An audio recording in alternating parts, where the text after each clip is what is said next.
gibi beklerim seni. Baharlara özlem duyan, göz gibi beklerim seni. Toprakla savaşan, yeşermek isteyen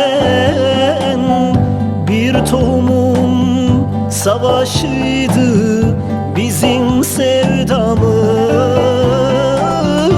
Toprakla savaşan, yeşermek isteyen bir tohumun savaşıydı bizim sevdamız. Zamanıydı gitmenin, yeniden yeşermek için. Tüm acılara göğüs germişken bir dağ gibi. Zamanıydı gitmenin, yeniden yeşermek için. Tüm acılara göğüs germişken bir dağ gibi.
Yeni güne özlem duyan, ışık gibi beklerim seni.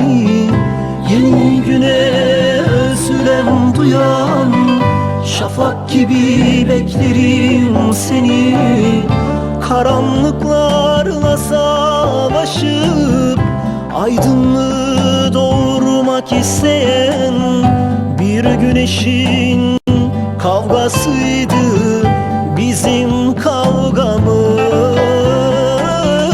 Karanlıklarla savaşıp aydınlığı doğurmak isteyen bir güneşin kavgasıydı bizim kavgamız.